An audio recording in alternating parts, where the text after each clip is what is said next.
Welcome to the 106th show, and we're going to represent the 106th show with these two pictures. As you can see, the one is associated to God here through the understanding that the first letter of the Hebrew alphabet is God. Okay, so that is your one for God.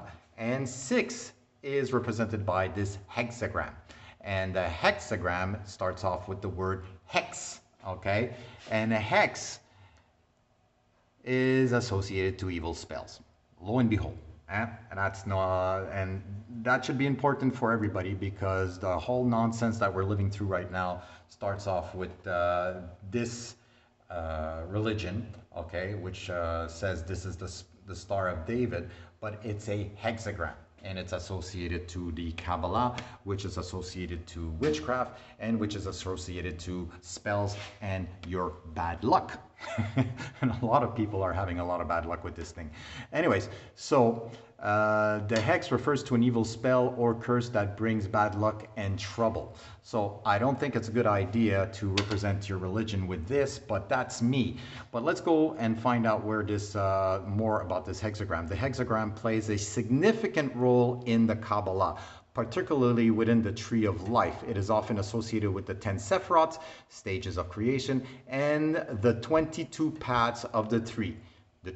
Each uniquely linked to the hexagonal form. The hexagram represents the union of duality.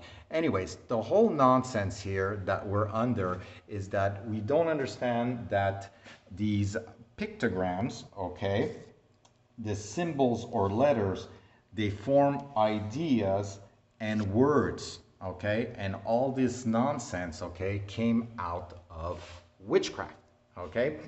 So let me try to say something through a story here and how this all nonsense works. So here we would have a Kabbalist here looking for an associate, and to find the proper candidate, he is going to ask them a question. He's going to ask them the questions like, what's 2 and 2? So the first of the candidates answers, well, 2 and 2 equals 4.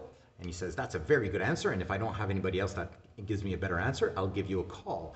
And he asked the second candidate, okay, what's 2 and 2? Obviously he says 4, but he also adds 22. So he says, that's the best answer I heard all day, and if I don't have anybody better, I'll give you a call. And he asked the third candidate, okay, what's 2 and 2? And the third candidate says, whatever you want it to be. And that's exactly what humanity is up against, is that we have these people creating nonsense, spells, and you're all falling under it, all right? The whole Kabbalah nonsense, okay, has dual purpose. It puts you under a spell. The Kabbalah is the birth of spells, all right? So let's look at the hexagram here. The hexagram is associated to the Kabbalah, all right, and to the 22 paths inside of the Kabbalah, all right? So that's your first 22, all right? It's also associated to the word witchcraft through the understanding that it has 6 points, 6 triangles, and it has a hexagon in the middle. So 6, 6, 6, okay? And that indirectly is witchcraft, and that has to do with the understanding that a pictogram can be whatever you want it to be, all right?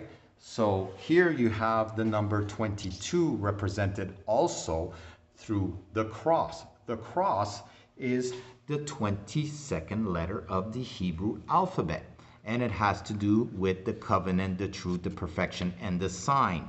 But these definitions or attributes that's what was used to create this religion. So you have the first letter of the Hebrew alphabet, God, and the last letter, the 22nd Tav, okay, this is Aleph Tav. He also mentions that he's the Aleph Tav, as well as the Alpha and the Omega, which is the first letter and the last letter of the Greek alphabet, but that's not important right now, as much as it represents him carrying the cross.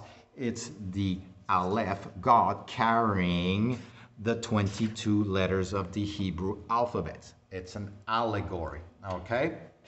So you can see also in this symbol here, as the circle is representative of the number 1, since it has one surface, again, and this is Tav, okay, the last letter of the Hebrew alphabet.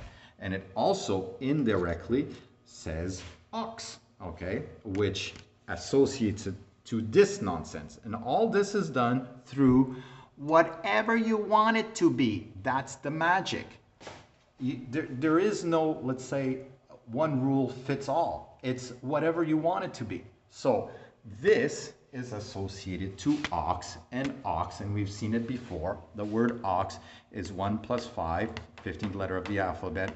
X is the 24, so that's your 66, and 66, 6 plus 6 equals 12, and that brings you to A and B, which is your father, okay?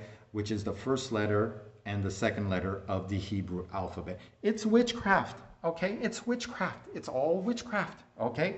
So you can see it here many times. You see Jesus with the circle and the X. Circle first, and X is it's the last letter, okay? The 22 letters of the Hebrew alphabet is actually right in back of him here.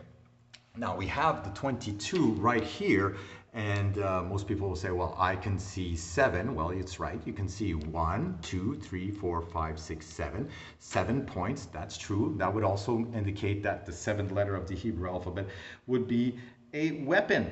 All right. 7 is a weapon. All right. So this religion is a weapon, as you know.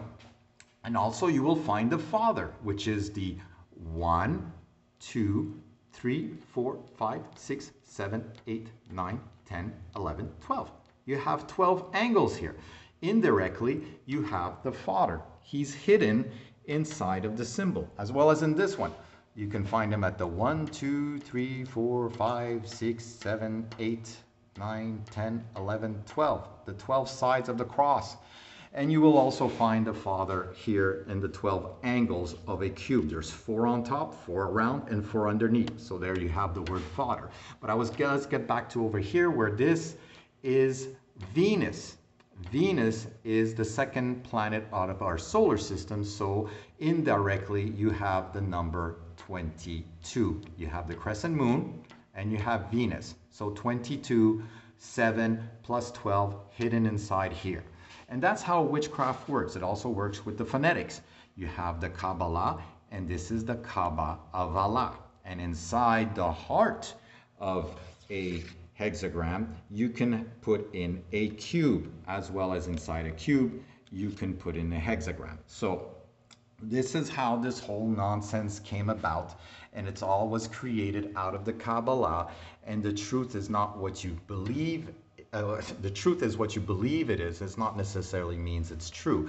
They believe, you know, they're the last religion, and they're the only religion. These people believe they're going to be saved, and these people think they were chosen, okay? And all this is whatever you want it to be. This is your religion? Okay, so you join that, you join that, you join that. The best thing you can do is actually read all the texts from each religion and find out what a, you know, bunch of BS it all is, okay?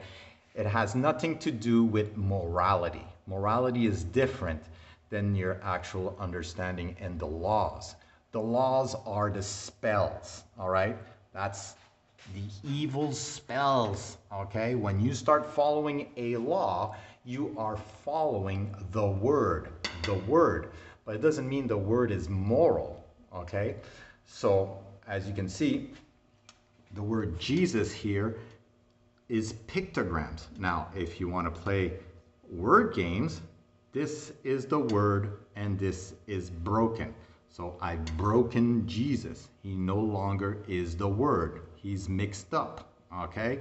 So that is how you're going to defeat the magician and the witchcraft, is by spinning the pictograms around, and it'll be unreadable, okay? But everybody believes that this is the way we are supposed to follow it when it's a pictogram, Okay, it's just a pictogram, and it all started inside of witchcraft.